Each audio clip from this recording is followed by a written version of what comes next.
Hi, good morning, everybody. To the sorrow of no one, I've almost completely lost my voice, so we'll try to make this fairly short. I'm Ron Kuby. I'm one of the attorneys for Johnnie Hincapie. This is Leah Busby. She's my co-counsel on this case and my associate. Also with us, Bob Dennison, the former chairperson of the New York State Parole Board, Bill Hughes, a CUNY journalism professor, and a supporter of Johnnie's. Their role in this will be discussed shortly. Various members of the Hincapie family, including his parents and his brother, Alex. The Brian Watkins killing was a killing that shocked and outraged New York. It was one of those terrible crimes that seemed to define New York City at that time. And the police and the public reacted with notable and understandable outrage. The last victim in the Brian Watkins case, however, is Johnnie Hincapie. Johnnie Hincapie was arrested based on a tip from a friend of his who was a friend of some of the people who were involved in the actual mugging. Nobody identified Johnnie Hincapie at the scene, at the subway platform where the mugging and the killing took place. Nobody, in fact, several of the defendants specifically excluded Johnnie Hincapie as somebody who was present during that terrible encounter. The evidence against Johnnie Hincapie consisted of a member of the Watkins family saying that he looked vaguely familiar, a formulation she had used no fewer than 27 times with various defendants at various times, and of course Johnnie Hincapie's own confession, which was elicited through brutality, through intimidation. The confession was coerced, and the confession was false. We know that because of the dogged work of Professor Hughes and Bob Dennison. We'll get to them in just a moment. But there was an eighth person who was charged with that crime, a man by the name of Luis Montero. And Luis Montero was subjected to the same brutality as Johnnie Hincapie. And Luis Montero was on the cusp of confessing himself to a crime he did not commit. And when he was ready to finally confess, he was told, sorry, you don't have the opportunity to confess now because the prosecutor has left for the night. And he was returned to a holding cell, but he was charged with the murder and held for a year and a half. Same allegation, he looked vaguely similar, looked vaguely familiar. Ultimately, there was an investigation, and a year and a half later, Luis Montero was exonerated, the charges against him dismissed, and after a year and a half being falsely accused of one of the most horrendous killings in New York, he quietly and calmly left the country. Due to the investigative efforts of Bob Dennison and Bill Hughes, they were able to track down Luis Montero. And Mr. Montero now, who's on the cusp of becoming an American citizen, has given us an affidavit, and that affidavit does two things. One, it describes the brutality that was inflicted on Montero that resulted in Montero almost giving a confession to a crime that we know he did not commit. This corroborates Johnnie Hincapie's account of what had happened to him and is powerful evidence against the prosecutor's account that the police all acted with due probity and rectitude.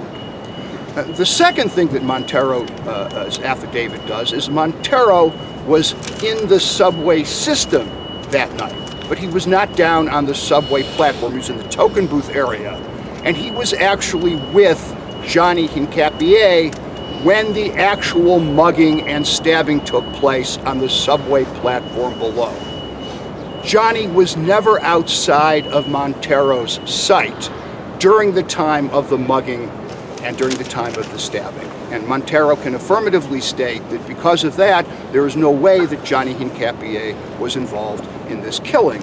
Now, this new evidence is corroborated by old evidence. One of the original defendants, Ricardo Lopez, himself said there were only 6 of us, and he confessed to his own role. He named the others. He did not name Johnnie Hincapie. nor did he name Luis Montero, who ultimately was also charged. Anthony Anderson, one of the defendants who acknowledges his own role in the killing, has come forward and issued an affidavit saying, yes, Johnnie Hincapie was not one of us, not one of the 6 who planned the mugging, carried out the mugging, and carried out the killing. The other defendants have either refused to come forward or have said they don't remember who was involved, but none of the original defendants claimed that Johnnie Hincapie played any role whatsoever in this case. He probably would have been acquitted the first time had the trial judge allowed Ricardo Lopez's confession into evidence, the confession tape where he says it was just 6 of us, but that evidence was excluded from court. So for all of these reasons, we've come into court now. It's been a very, very long road for Johnnie, a very long road for the Hincapie family. And really, the only reason we're here, Ms. Busby and I, who are very proud to be representing Johnnie on another one of these terrible false confession, wrongful conviction cases, the only reason we're here is due to the work of Bob Dennison and Bill Hughes, and I'd like them to come forward and speak briefly and talk about the investigative efforts that led to this filing. Bob? Okay. Bob and I both met Johnnie when he was incarcerated in Sing Sing prison. We listened to his story and we both believed that he was telling the truth, that he had nothing to do with this crime. So it took us about 18 months to find Luis Montero, but we finally found him. And he sat down and we, without any prompting or coaching, we just asked him what happened that night. And he just took out a napkin and drew a map of where he was, where Hincapie was, and where the crime was. And it all added up, it all gelled with exactly what Johnnie had said. When did this take place? When did you talk to him? This would be 2 years ago, August. I forget how long it was, but you know, he, as Bill and Ron said, I mean, Luis was in prison for about 1.5 years, I think, and then the city, you know, dismissed the case against him, and he never came forward because he was afraid of the police. He was abused when he was in custody. He went back to Colombia.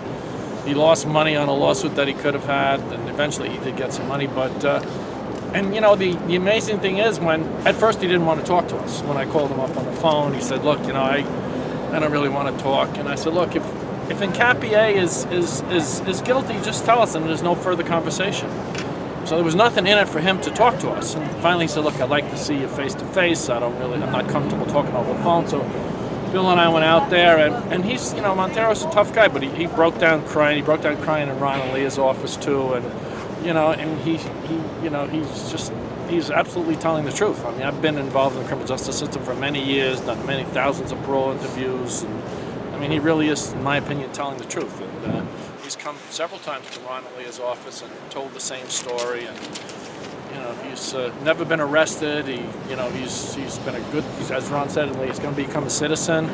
He's never had any arrests after this, and you know, he's really, in our opinion, very credible. And Bill and I have also spoken to several of the other guys, and as Ron said, nobody puts Johnnie on the platform. Nobody. So, What about the DA's office? Have they spoken to Mr. Montero? No. You mean since he got released from custody? No, since he talked to you guys, No. since he came forward with this new evidence. No. Are they aware of this evidence? No, not till now. They're aware of it now. No. What we decided to do was we've had, unfortunately, we've had prior experience with the district attorney's conviction integrity unit, and it's been my unhappy experience that particular unit that reinvestigates these cases is more interested in re-justifying the cases than they are in actually a sincere, independent reinvestigation.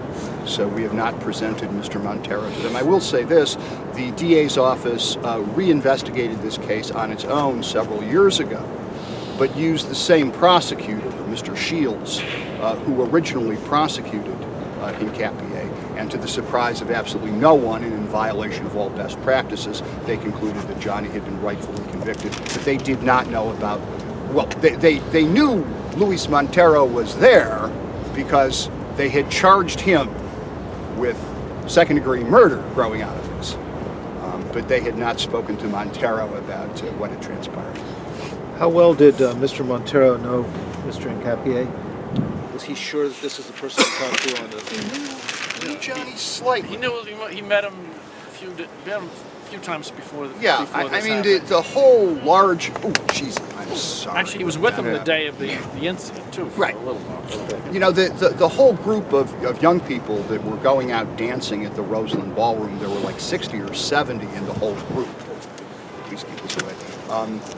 And you know, I think probably all of them knew somebody who knew somebody, but only 6 of them were actually involved in the mugging plot, the robbery, and ultimately. Which cops were involved in the coerced confession, and what exactly did they do? Leah?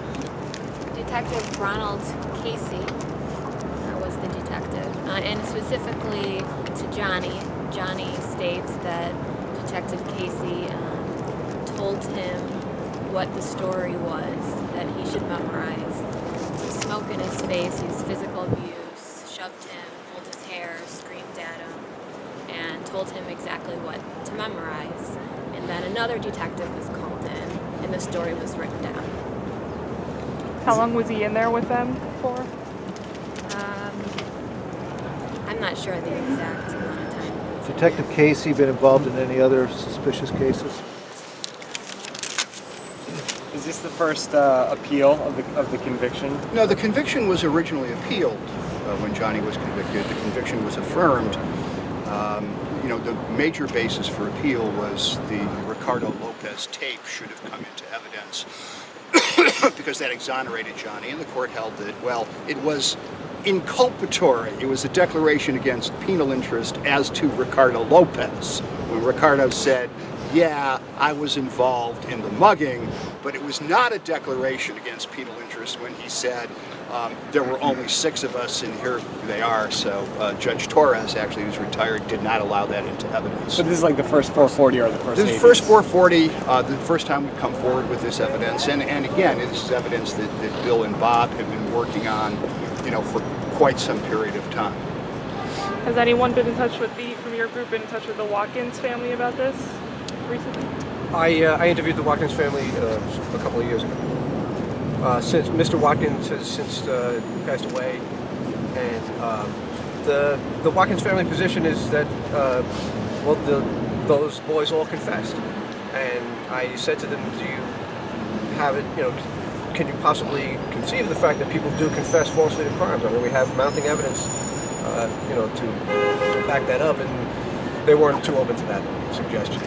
I mean, look, I think we've all of us on this side and many of us in the press corps have been around these cases in New York for long enough to know that there are a number of wrongful conviction, bad confession cases that came out of overzealous law enforcement during the crack epidemic in the 1980s and early 1990s. There were 3 times the number of murders, half the number of cops, and if mistakes were going to be made, the cops were going to err on the side of sweeping up too many people rather than sweeping up too few. And I think we've finally gotten to the point in our city's history where we can begin to look back on this as history and begin to rectify some of the injustices that were done in the name of law and order a generation ago. If you're right and he's innocent, how long has he been in jail? How old is he now? Where is he? 41 now. He's been in since he was 18. 23 plus. 23 plus. He's in Fishkill. Fishkill?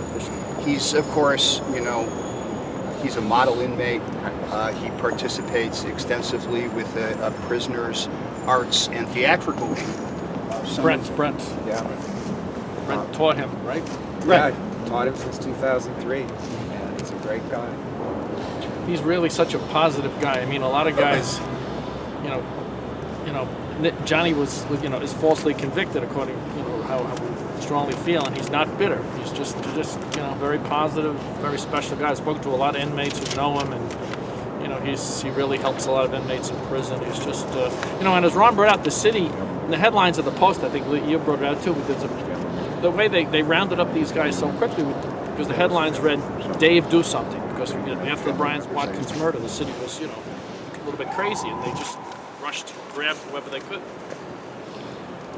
And the Watkins murder, just for historical context, occurred 2 weeks after the first set of convictions in the Central Park 5 case, and there were some detectives involved in that case who questioned the suspects in the Watkins case.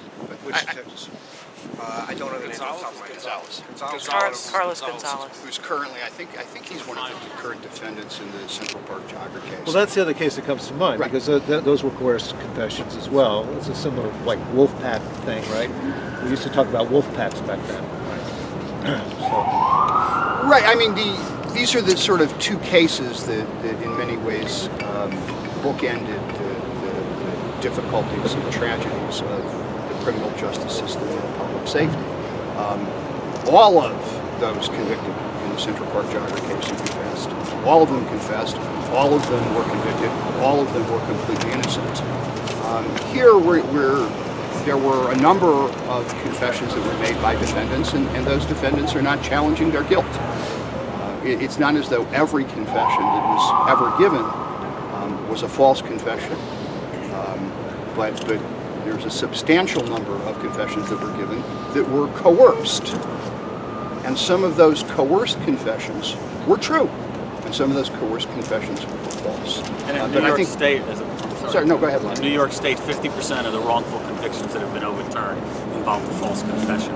Nationally, it's 25%, and approximately 50% of all murder wrongful convictions nationally involve a false confession. I think those of us who were around during that time in the 80s and 90s know that the police regularly used improper and coercive techniques to extract confessions.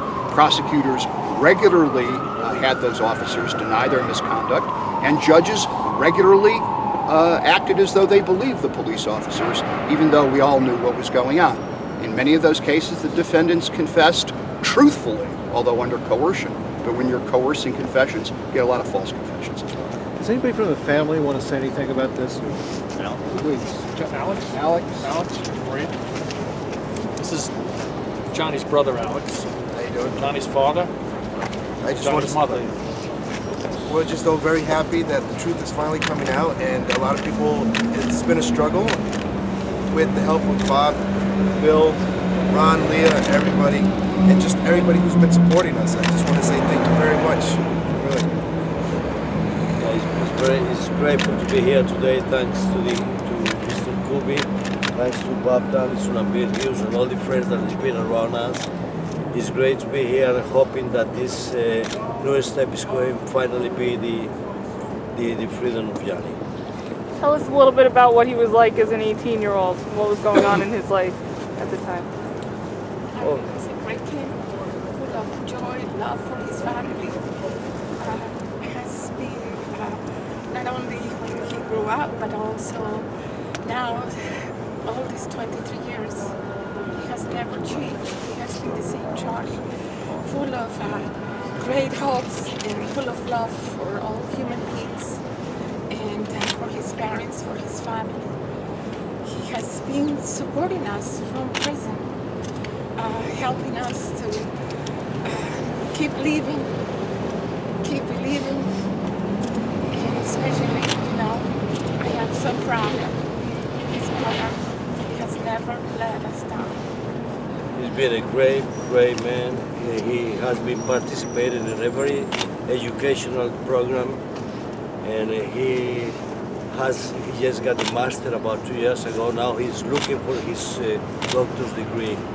He is a modern. People that knows him, they love Johnny. Okay. We also want to take this opportunity to thank Ron Kuby, Mr. Ron Kuby, Leah, Right behind you. You knew somebody was behind you. Leah, and Bob Dennison, Bill, and all our wonderful friends. Can you describe all the people from the RTA, which I love, and God bless America. God bless America, because I came to this country believing that this is the greatest place of all to live. And I thank God that I'm here on all of you. And I hope that this story will be read so nobody will go through what we have been going through.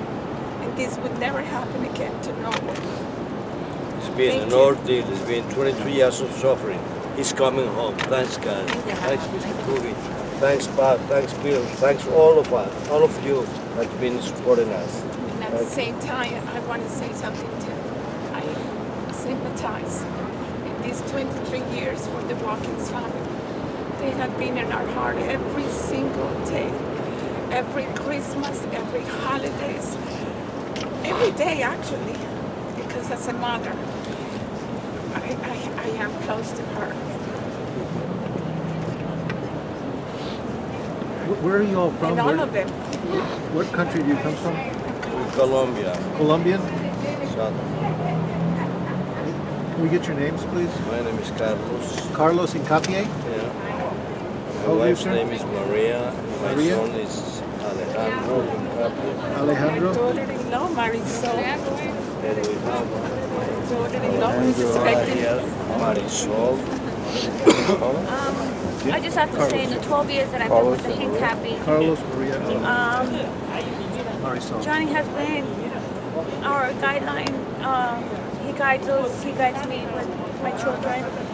He's been everything always there for me, and any advice that I need with anything, whether it's education, family orientation, he's always been there. And I'm very happy to hear that he's going to come out, and I know he's going to be here.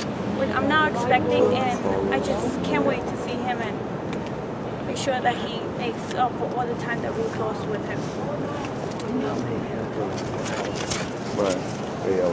All right, well, thank you all very, very much.